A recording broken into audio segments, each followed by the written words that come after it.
जय हिंद। कैसे हो? देखो, इसके पहले प्रमेय 1.1 और 1.2 भी थे, वो इतने इंपॉर्टेंट नहीं थे।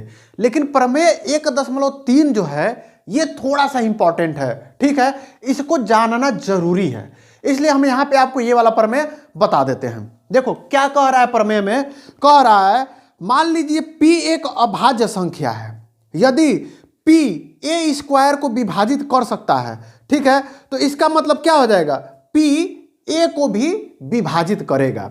ठीक है, जहां a क्या है, एक धनात्मक पूर्णांक है। देखो इसको प्रूफ कैसे करेंगे, इसको प्रूफ करने के लिए कह रहा है यदि p a स्क्वायर को विभाजित करता है तो इसका मतलब p a को भी विभाजित करेगा, बशर्ते p एक अभाज्य संख्या होना चाहिए। ठीक है, ये नहीं कि p अभाज्य संख्या होगा तब भी अप्लाई होगा, नहीं तो नहीं होगा। तो देखो इसको कैसे हम लोग प्रूफ करेंगे। मान लेते हैं a बराबर, मान लो इसको प्रूफ करने के लिए लिखना, माना a बराबर क्या, p1 p2 p3 p4, ठीक है, ऐसे मान लो डॉट डॉट डॉट pn तक है संख्याएं हैं। ठीक है, तो ये p के क्या है, ये अभाज्य इसके गुणनखंड हैं। भाई कोई भी एक संख्या होती है, बड़ी सी कोई संख्या होती है, उसकी एक अभाज्य गुणनखंड संख्या होती है। ये मान लो उसके अभाज्य गुणनखंड यही सब हैं। ठीक है, जिसमें इसका कोई भी मान हो सकता है, जैसे मान लो a के जगह पे मान लो 20 है। ठीक है, तो इसका अभाज्य गुणनखंड क्या हो सकता है, 2 गुणे 2 गुणे कितना हो गया, 5। ठीक है, यही मान लो इसका, मान लो a के जगह पे 20 है, p1 2 है, p2 2 है, p3 5 है। ठीक है, बाकी कुछ नहीं है। तो इसी तरीके से मान लेते a का गुणनखंड ये सब हैं, या इसको गुणनखंड के रूप में लिखना हो, ठीक है, तो कैसे लिख सकते हो, a बराबर p1 गुणे p2 गुणे p3 dot dot dot dot pn तक। ठीक है, इसमें कितनी भी संख्या हो सकती है, अभी हमको न a पता है न ये सब पता है, लेकिन हमको ये पता है कि a को इस गुणनखंड के रूप में लिखा जा सकता है। ठीक है, तो एक बात बताओ, क्या बोलते हैं कि इसका स्क्वायर कर देंगे तो क्या हो जाएगा, a स्क्वायर कर देंगे तो क्या हो जाएगा, है जितना है इसका स्क्वायर हो जाएगा। सिंपल सी बात है, यानी कि p1 गुणे p2 गुणे p3 गुणे डॉट डॉट डॉट गुणे pn और गुणे, फिर दोबारा से इसी को लिख दो, p1 गुणे p2 गुणे p3 गुणे p4 गुणे डॉट डॉट डॉट pn तक। ठीक है, देखो हमको प्रूफ ये करना है कि यदि p a स्क्वायर को विभाजित कर रहा है तो a को भी विभाजित करेगा, उसके लिए सारी भूमिका बनाई जा रही है। ठीक है, अब देखो एक बात बताओ, अब ये कह रहा है कि a स्क्वायर, p जो है a स्क्वायर को विभाजित करेगा। मान लो p क्या है, p मान लो 2 है। ठीक है, a स्क्वायर क्या है, 20 है। ठीक है, तो कह रहा है इसका 20 के स्क्वायर को 2 विभाजित कर रहा है। 20 का स्क्वायर कितना होता है, 20 का स्क्वायर होता है 400। ठीक है, इसको 2 विभाजित कर रहा है। ठीक है, तो ये कह रहा है कि, और देखो इसका 400 का क्या बोलते हैं गुणनखंड क्या होगा, 20 का गुणनखंड था। जैसे मान लो एक जगह, देखो हम पैरेलल इसलिए समझा रहे हैं ताकि आप लोगों को बहुत अच्छे से समझ में आए उदाहरण लेके, क्योंकि इस टाइप में जब होता है ना तब कई सारे लोगों को समझ में नहीं आता है, इसलिए हम इसको अलग से उदाहरण लेके समझा रहे हैं। देखो मान लो 20 है, ठीक है, a के जगह पे मान लो क्या है, a बराबर क्या है 20 है, और p बराबर क्या है, p बराबर 2 है। ठीक है, जैसे इसमें कुछ भी हो सकता है, कोई जरूरी नहीं कि यही एक एग्जाम्पल लेके चलना है।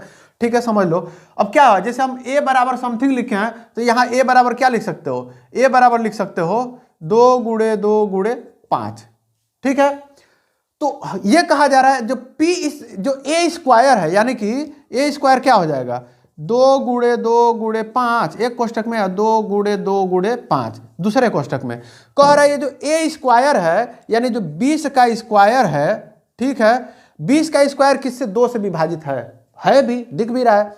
ठीक है, तो कह रहा है कि 20 का स्क्वायर अगर तो 2 से विभाजित हो रहा है, चाहे 2 के जगह पे 5 ले लो, a बराबर 5 ले लो। ठीक है, यदि 20 का स्क्वायर जो है 5 से विभाजित है तो इसका मतलब क्या होगा, 20 भी 5 से विभाजित होगा। और देखो 20 में एक गुणनखंड 5 है तो इसका मतलब विभाजित होगा भी। इसी तरीके से यहां प्रूफ करना है। ठीक है, a बराबर समथिंग हो गया, गुणनखंड हो गया, जैसे यहाँ 20 बराबर एक गुणनखंड ले लिए थे, अब a स्क्वायर किए थे तो इतना और इतना कर लिए हैं। अब ये कह रहा है कि a स्क्वायर p से विभाजित है, तो इसका मतलब क्या हो गया, इसका मतलब ये हो गया कि ए स्क्वायर जो है p से विभाजित है, इसका मतलब p इसी में से किसी में है। ठीक है, आखिर यही चीज है तो यहां भी लिखा गया है। ठीक है, तो इसका मतलब ए स्क्वायर में है, यानी कि इसी गुणनखंड में ही कहीं पे p है। तो इसका मतलब ये हो गया, ये इतना कितना है, इतने का मान a है और इतने का मान a है, इतना a है और इतना a है। ठीक है, तभी ना दोनों का गुणा हुआ है तो ए स्क्वायर हुआ है। और ए में ही हम ये कह रहे हैं कि हमारा p छुपा हुआ है, इसी में कहीं p1 p2 p3 कहीं इसी बीच में p है। ठीक है, ये कह रहा है। तो इसका मतलब तो ये कह सकते हैं ना कि यदि p इस ए स्क्वायर के अंदर कहीं गुणनखंड है, इसका मतलब इस ए के ये ए ही है और इसका एक गुणनखंड p है, तो इसका मतलब a भी p से डिवाइड हो जाएगा। ठीक है, इस प्रमेय में यही प्रूफ करने के लिए कह रहा है। ठीक है, कि प्रूफ कीजिए यदि p ए स्क्वायर को अगर तो विभाजित कर रहा है तो आपको प्रूफ करना है कि p a को भी विभाजित करेगा, यानी कि p बराबर यदि ए स्क्वायर, या यदि देखो ए स्क्वायर बटा p करोगे और इससे कट जाएगा, तो इसका मतलब a बटा p करोगे तो इससे भी ये कट जाएगा। यही प्रूफ करने के लिए कह रहा है। और इस तरीके से हम इसको प्रूफ कर सकते हैं। पहले क्या लिखोगे, माना a का गुणनखंड क्या है, p1 p2 p3 dot dot dot pn। ठीक है, अब a स्क्वायर का गुणनखंड a स्क्वायर बराबर क्या हो जाएगा, p1 p2 p3 dot dot dot pn गुणे p1 p2 p3 p3 something गुणे। अब देखो जो चीज यह है वही चीज यहां भी लिखा गया होगा। अगर तो इन सब में, ठीक है, इन सब में p से विभाजित होने का मतलब क्या है, यदि a स्क्वायर p से विभाजित हो रहा है इसका मतलब क्या है, इसके गुणनखंड में कहीं ना कहीं p है, चाहे इसमें हो चाहे इसमें हो, कहीं ना कहीं p है। जवन चीज हई है वह चीज ये है, इसका मतलब p इसमें भी है, इसका मतलब p इसमें भी है। ठीक है, तो जैसे क्योंकि p1 p2 का हमें मान तो पता ही नहीं, हो सकता है p1 का मान ही p हो। ठीक है, तो इसमें भी p है और इसमें भी p है, और ये इतना क्या है, ये इतना है a, और ये भी इतना क्या है, a है। इसका मतलब ये है कि अगर तो इस a में ये a के बराबर ही है और इस a में अगर तो कहीं p है, तो इसका मतलब a को भी तो p डिवाइड करेगा। जैसे इसमें हम लिए थे कि हमको नहीं पता था कि a बराबर क्या है, लेकिन ये कह रहा है 20 का स्क्वायर बराबर इतना है। ठीक है, और 20 बराबर इतना है और 20 का स्क्वायर बराबर इतना गुणे इतना है। अब कह रहे हैं ये जो है 5 से विभाजित हो रहा है, ये इतना यदि हम 5 से काटें तो कट जाएगा, देखो कट भी रहा है। तो इसका मतलब ये हुआ कि 5 इसमें भी था और इसमें भी था, और ये इतना क्या है, इतने का गुणा करोगे तो 20 हो जाएगा और इतने का गुणा करोगे तो ये भी 20 हो जाएगा। इसका मतलब 20 में भी ये 5 है और इस 20 में भी 5 है। इसी तरीके से इस 20 में भी p, इसमें भी p है और इसमें भी p है, और यदि इसमें p है तो ये a को डिवाइड कर देगा। जैसे कि इसमें अगर तो 5 था तो ये 20 को डिवाइड कर दे रहा था। इसी तरीके से इसको भी आप लोग दिखा सकते हैं। यही आपका प्रमेय 1.3 था।